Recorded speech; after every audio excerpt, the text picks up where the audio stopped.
Caught in a whirlwind romance at 23, I faced emotional turmoil and my father warned, he's going to suck the soul out of you. After a painful breakup and an abortion, I'm left questioning, is love enough? My family's disapproval looms, but do I dare walk away? This will likely be a very long post, but I hope people will read it anyway. I am just really struggling right now. I feel like my life has unraveled in the span of a week and a half. For some context, I am currently participating in a year-long volunteering fellowship abroad. I am a 23-year-old female and have been dating someone, a 23-year-old male whom I met here for the past 8 months. The relationship started off intense and has only become more so, which comes with both its advantages and disadvantages. I would not go so far as to say he is emotionally abusive, because much of the relationship has been amazing, but he has exhibited emotionally abusive behaviors at times. I know these actions and reactions stem from his childhood traumas, which, while not an excuse, is something I try to empathize with as much as I can. I love him immensely. My parents came to visit me. My mother and sister are still here, which will become relevant, and they got a bad feeling about him when they met. Within the first few days of their visit, my boyfriend and I got into an argument. My parents could tell something was off, and one night when he was upset, he came to sit with us and sulked silently on the couch. My mother asked him what was wrong, and he proceeded to tell her why he was annoyed with me just 2 days after meeting her. The encounter left a bad impression on her.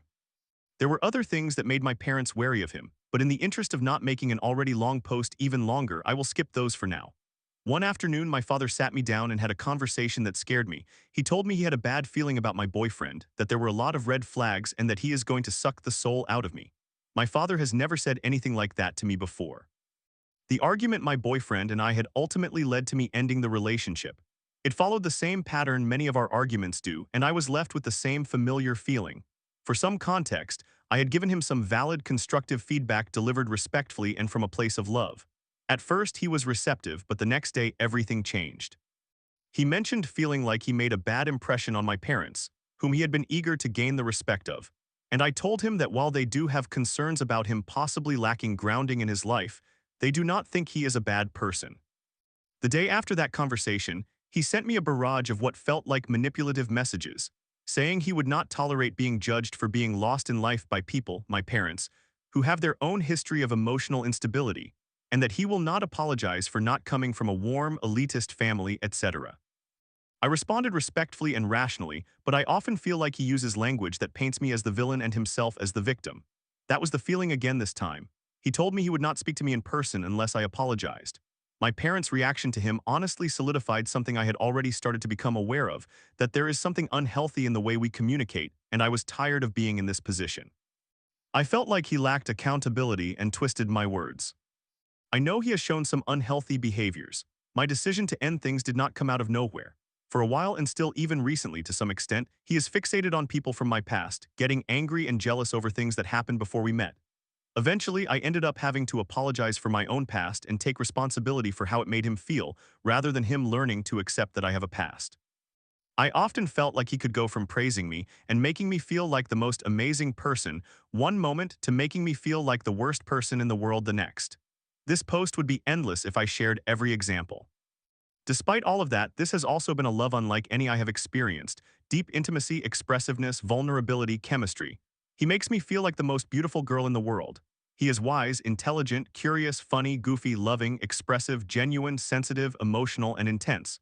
And I am very physically attracted to him.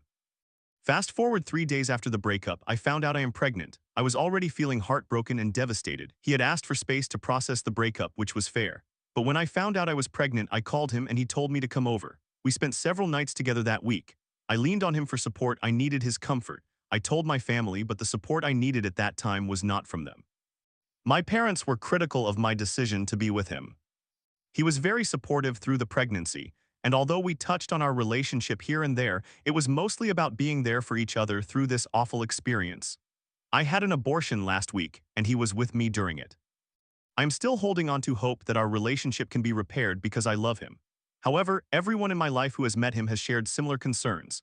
Since the abortion, we have talked more, and he is adamant that my parents mistreated him, that they judged him too harshly and did not check in with him after the breakup or thank him for taking care of me. I basically lived with him and his parents for most of our relationship. He feels deeply hurt, like he was stabbed in the back, and that a few bad moments are being used to overshadow what was otherwise a good relationship. He says he has nothing to apologize for. I told him that my parents have some concerns about our dynamic, and that if we were to get back together, he would need to have a conversation with them and address those concerns. But he is firm in believing he is in the right and refuses to budge. I empathize with his hurt, of course. It is painful to know your partner's parents disapprove of you. But I also understand where my parents are coming from. That said, my boyfriend and I have had some more productive conversations since the abortion. It feels like our communication might be improving. I have told him changes need to come from both of us, and we have been brainstorming ways we can improve our communication.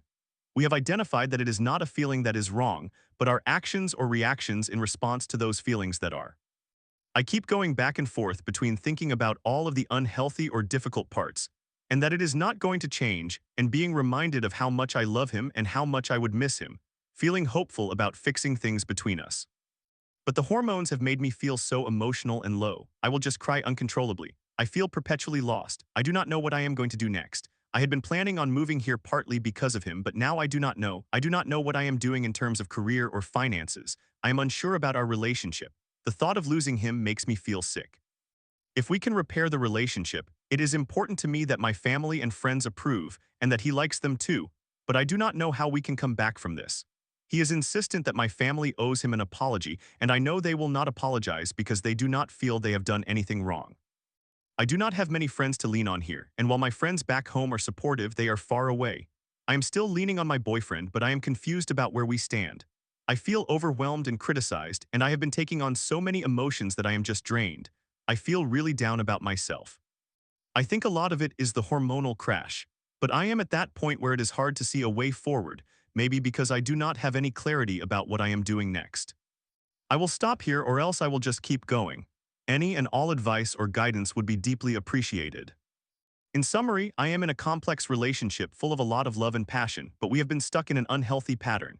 He has definitely been emotionally abusive at times. We have identified that we both need to put in work, that the problem in our communication lies in our reactions to our feelings and how we express those. I recently had an abortion after we broke up, which has complicated things even more. I feel like I have no clarity. My friends and family who have met him have all shared similar concerns about him, but my boyfriend feels hurt and betrayed by them and feels he is being judged too harshly. I just do not know whether it is time to walk away or if it is worth trying to mend things. Story 2. Stuck in a marriage that feels worlds apart, I asked my husband, "How can you ask why after what I told you yesterday? Our love is buried under unresolved issues and a city neither of us wants to call home. Can we bridge the gap of continence and silence?" Factual background of our story: we met in 2019 as exchange students in Alberta, Western Canada. We are from different countries and fell in love. Then we were separated for a year. I had to return to Europe to complete my Master of Science degree while he remained in Canada to finish his studies.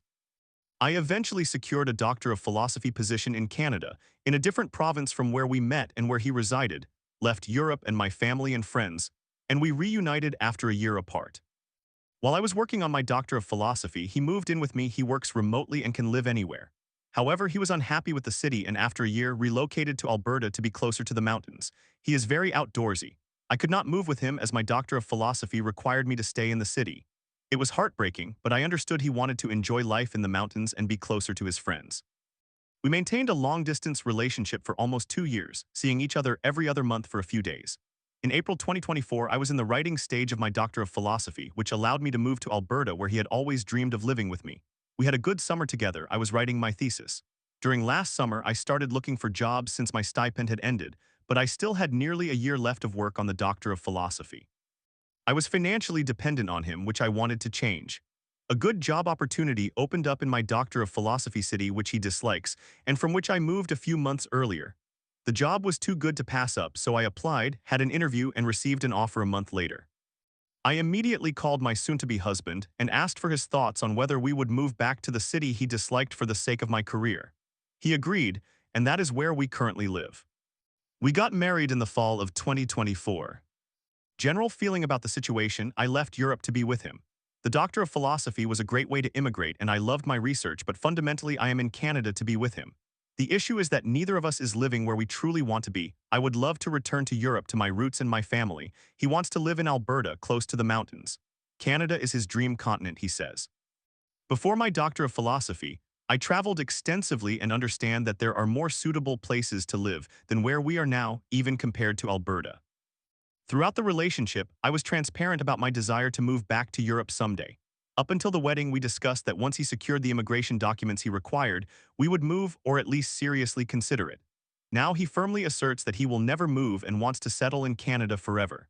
He only expressed this so decisively and firmly after we got married. I, on the other hand, truly miss my family and feel very lonely. My parents are over 60, my father is approaching his 70s. The fear of losing them is real. This misalignment is creating a great deal of tension in the relationship. Honestly, these 7 months of marriage have not been great. We argue frequently and have very few enjoyable moments together. Intimacy is low and the desire for sex has diminished, partly due to all these unresolved issues. We are both generally dissatisfied. I must admit my new job is not very exciting either, but it is a respectable first job after a Doctor of Philosophy. I completed my Doctor of Philosophy in a very specialized field, and job opportunities are not exactly plentiful for me. I feel that because we live in a city neither of us wants to inhabit, our relationship continues to deteriorate. We both agree there are more suitable locations for us to reside. But here is my perspective. I moved across the world for him, so he should be willing to relocate for me for my job. He initially agreed, but I think he did not realize it would be back to my Doctor of Philosophy city. Regarding our communication was never great, but now it is terrible. We are at the point where we can barely converse with each other. I think the problem is that I ask too many questions to fully understand him, but that frustrates him. He believes he expresses himself clearly enough. He is on the spectrum, and I suspect I have mild obsessive-compulsive disorder. I prefer things to be done in a particular manner which he finds irritating. He says I ask too many questions and talk too much, not only to him, but also to my cats and myself, which I do to clarify my thoughts, etc. He is quiet, introverted, and has a short attention span. He says my speaking and questioning overwhelm him. I am a verbal person, I need to talk through problems. I am emotional and get overwhelmed. He, on the other hand, is calm and steadfast and avoids deep discussions. His empathy is very low. This text message explains how I feel. Context: he asked how I felt after our morning argument. We argue basically every time we talk and I replied, I feel bad about us. He asked why. My response is, why? Because I feel rejected, unworthy, lonely, and like a burden to you. You often tell me I slow you down, that I am a liability. If I pour my heart out, like yesterday when I was standing by the sink and you were eating pork after you called me to come to you, you respond with your rehearsed phrases. I heard you, I understand. That indicates that what I say does not actually elicit any thoughts or emotional engagement from you. Then you act like nothing occurred, or you are slightly kinder to me because you sense something is wrong. How can you ask why after what I told you yesterday? Isn't it a bit obvious? I am afraid to be myself around you, to talk to the cats, to myself, or to simply share little things about my day because you want to focus on your never-ending to-do list, and my talking distracts you and causes you distress. You make me feel like a miserable, defective person. You do not accept who I am. I feel so restricted, so constrained next to you. Now I wonder, would things improve if we move somewhere else? Should I quit my job and relocate where he wants to be? Or should I stay here to build my career even if it risks our relationship collapsing? Should we end things in divorce with him going to Alberta and me returning to Europe? Should I forget about Europe, remain quiet, and be content in Canada where he desires to live? I can envision a future with him, children, a shared life, but the core issue is the mismatch of the continents where we want to live. I do not want to give up on us, but the current situation is truly challenging. Despite all of this, I love him, and I know he loves me, but sometimes love is not enough when everything else is working against it. TLDR, I met my now husband in 2019 while studying abroad in Canada in Alberta. After a year apart, we reunited when I secured a Doctor of Philosophy in Canada, but in a different province. He disliked living in my Doctor of Philosophy city and later moved back to Alberta for the mountains. Last April, I moved to Alberta because my thesis allowed it, but had no stipend anymore and was looking for jobs. We married in 2024. I found a good job back in my Doctor of Philosophy city. He agreed to move with me, and now we live here, but we are both unhappy. Now we are stuck in a city neither of us wants to inhabit. I want to eventually move back to Europe to be near my aging parents, but for him, Canada is the dream country and he wants to stay forever. We are unable to converse without arguments. Intimacy is low and the marriage is very strained. Despite love, we are fundamentally misaligned about where to live and how to communicate. Questions: should I quit my job and move to Alberta for him? Should I stay for my career and risk our relationship falling apart? Is divorce the only option if we want different continents long-term? Can a relationship survive when both partners want to live in different locations permanently? Is it fair to ask him to move for me after I already moved across the world for him? Story 3. In my 10-month long-distance relationship at 25, my girlfriend, 22, declared, "I don't want to be controlled," while I just craved deeper connection. After agreeing to work on things, she ghosted a FaceTime for cleaning. Am I fighting for love alone? I am a 25-year-old male currently in a long-distance relationship with my girlfriend, who is 22 years old. We live approximately 15 hours apart. However, I own my own business, which allows me to be quite available whenever needed. She works from 9 a.m. to 5 p.m. Monday through Friday, so her availability is considerably more limited. We met last year through a mutual friend, and our relationship was wonderful for a few months. I visited her at least once a month, and she came to see me a few months later before she finished school. We ended up spending the entire month of December together last year, and everything went exceptionally well. She is the first girl with whom I felt confident about planning a future. As our relationship developed, we both concluded that I have an anxious attachment style and she has a dismissive avoidant attachment style. 4 years ago, I began attending therapy after a difficult breakup and have continued consistently since then. This has enabled me to address my areas for improvement, and I am actively working on them. I have invested considerable time in healing past traumas and becoming a better person and partner due to previous decisions I regret. She is not currently in therapy. We had our first genuine fight last month. She deleted a picture of us from her Instagram and I became quite upset. Whenever I attempted to discuss it and convey how I felt, I was labeled as controlling, clingy, and not ready for a relationship. This was her avoidant attachment style becoming fully activated. We went 10 days without speaking on the phone and 4 days without any communication at all. During that time, we worked on understanding our personal and relationship boundaries. When we finally resumed our phone conversations, she had requested the space. While I was ready to talk immediately after the argument to find a resolution, I asked for more communication, deeper discussions, increased intimacy, and greater consistency in our visits. She requested more space, fewer expectations of intimacy, and a desire not to feel controlled. Throughout our space and our conversations, I consistently tried to propose a middle ground where we could both feel respected and have our needs met, but she did not seem very responsive to this. We both agreed that our requests were reasonable, but neither of us was willing to compromise on certain non-negotiables, so we decided to end things amicably. This was the first relationship that I felt proud of, as well as being proud of who I was during it. I love her deeply and made efforts to show her that every day. I made a few typical mistakes, but I never intended to hurt her. She acknowledged that I was the best boyfriend she has ever had, and I concurred that she was the best girlfriend I have ever had. Ultimately, we agreed it was best to part ways with positive memories to prevent further hurt. 4 days after we stopped communicating, she reached out to ask if we could talk on the phone again. She apologized and admitted she was wrong about many things and should have discussed them with me. She expressed that she feels she made a significant mistake, wants me back, and intends to start therapy while being more consistent in our communication. I told her that we could give our relationship another chance because, at the end of the day, what we shared was beautiful, and I do love her. That was last weekend. I inquired if I could come visit her soon, but she declined, mentioning that her parents were in town and she was too occupied with them. However, she did say that she wants to come see me after they leave, though no specific timeline has been provided. We have not seen each other in person since the end of February. This week our texting has improved, but there is still a lack of genuine emotional connection or intimacy. We communicate about our daily lives, but the conversations rarely delve deeper. This used to make me sad, and I often wanted to fight for it and improve our intimacy, but after 10 months it feels increasingly one-sided. I promised myself I would not beg for attention or the bare minimum again, yet here I am feeling that way once more a week later. Last night around 5 p.m. we had planned to video call, but she did not respond until midnight, apologizing and explaining that she had just finished cleaning. It feels as though I am not a priority in her life, and I am extremely weary of this dynamic. I want to give her the time she needs to work on her issues, and I understand that these changes cannot happen overnight. However, I feel emotionally disengaged from this relationship, which is challenging for someone with my anxious attachment style. It almost feels as though I expect her not to meet any of my requests. I realize that I can only focus on my own growth and take responsibility for my half of the relationship, but it is becoming increasingly difficult for me to do so when my needs are consistently overlooked. I genuinely want us to succeed, I truly do. I just do not know how to move forward. Summary. I have been in a long-distance relationship for 10 months. My girlfriend appears unwilling to address her avoidant attachment issues and does not connect with me emotionally.